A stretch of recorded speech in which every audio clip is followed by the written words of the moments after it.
Hello everyone, we are on chapter 7 and we are on paragraph 16, so let's get started. The self-contained nature of what can be experienced through ideas is not regarded by the naive mind as being real in the same way that sense experience is. An object grasped in mere idea is regarded as a chimera until conviction of its reality can be given through sense perception. In short, the naive man demands the real evidence of his senses in addition to the ideal evidences of his thinking. In this need of the naive man lies the original ground for primitive forms of the belief in revelation. The God who is given through thinking remains to the naive mind always a merely notional God. The naive mind demands a manifestation that is accessible to sense perception. God must appear in the flesh, and little value is attached to the testimony of thinking, but only to proof of divinity, such as changing water into wine in a way that can be testified by the senses. So paragraph 16 was summarized as follows. The naive realist demands real sensory evidence in addition to the ideal evidence of his or her thinking. I think that is a pretty self-explanatory summary, because what he is saying about the naive realists is that because they don't regard ideas as real, they're not satisfied if they just get an idea or a principle gained through thinking. They demand actual evidence in their senses, and when it comes to believing in God or whatnot, they have to have, it's not just good enough that they have an idea about it or whatnot. They need to have actual physical evidence in the flesh. So that's what 16 is talking about, and I think all of us in our society are not materialistic, are naive realists to some degree, because we might get an idea or some sort of insight gained through thinking, but we don't really believe in it because we're looking for more physical evidence or whatnot. So I think we're all naive realists to some degree, because we are all kind of demanding more than just what thinking provides us in our life. So I'm going to move on to paragraph 17. Even the act of knowing itself is pictured by the naive man as a process analogous to sense perception. Things, it is thought, makes an impression on the soul or send out images which enter through our senses, and so on. And the summary for 17 is, the act of knowing is also seen by the naive realist as a process similar to sense perception. That is, things send out images to our senses.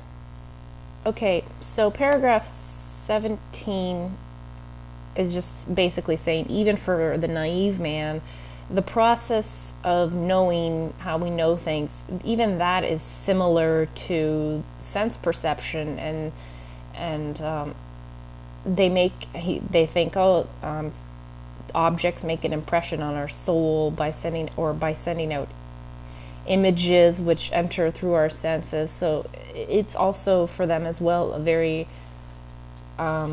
visceral, physical sort of experience for them as well. So everything is very materialistic and is very much driven by materialistic and just really, it's really sense oriented and sense based. So everything has to set for, so this paragraph is just basically pointing out that even for the naive person, the act of knowing is even perceived in this manner of sense, it's sense perceptible. So paragraph 18, what the naive man can perceive with his senses he regards as real, and what he cannot thus perceive, God, soul, knowledge, etc., he regards as analogous to what he does perceive. So the summary for 18 is, what the naive realist perceives with senses is seen as real, and that which he cannot perceive, God, soul, knowledge, he regards to similar to what he perceives So paragraph 18, for the things that a naive person cannot perceive, they perceive them in terms similar to terms that they use to identify the sense world. So basically, these last few paragraphs, Steiner's just pointing out the different areas in which a naive realist, how they interpret things that aren't really sense perceptible, how they perceive it. And what they do is they understand all of these things that are immaterial, like events, the God or the soul. They look at these things that aren't really perceptible. They look at them, they explain them in sense terms, in terms that are materialistic terms, if you will. So that's basically what he's been pointing out, and that's how Steiner's pointing out what a true naive realist is that everything is just grasped in these very gross materialistic terms, and even though that may not make sense, and they, because they do not want to accept the world of ideals, because for them that's not real. So that's what he's been saying in these past few paragraphs. So I'm just going to move on to 19. A science based on naive realism would have to be nothing but an exact description of the content of perception. For naive realism, concepts are only the means to an end. They exist to provide ideal counterparts of percepts and have no significance for the things themselves. For the naive realist, only the individual tulips which he sees or could see are real. The single idea of the tulip is to him an abstraction, the unreal thought picture which the soul has put together out of the characteristics common to all tulips. So the summary for 19 is, a science based on naive realism would have to be nothing but an exact description of the content of observation. So basically, paragraph 19, as he says,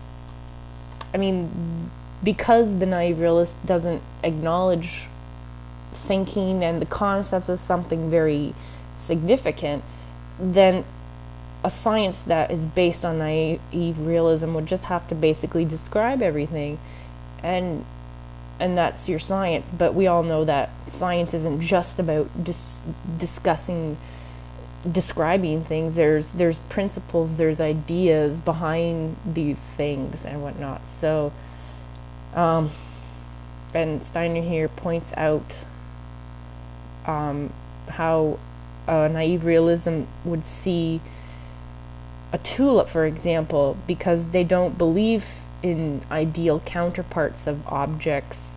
They only see what's important is the individual tulips, and for them to grasp the idea of a tulip, that's unreal, and that's not necessary. So he's pointing out sort of the flaws of naive realism, which he has talked in prior paragraphs.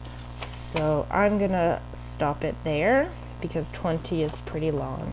So I look forward to seeing you all again next time. Again, if you have any questions or comments, just send me a message. Bye.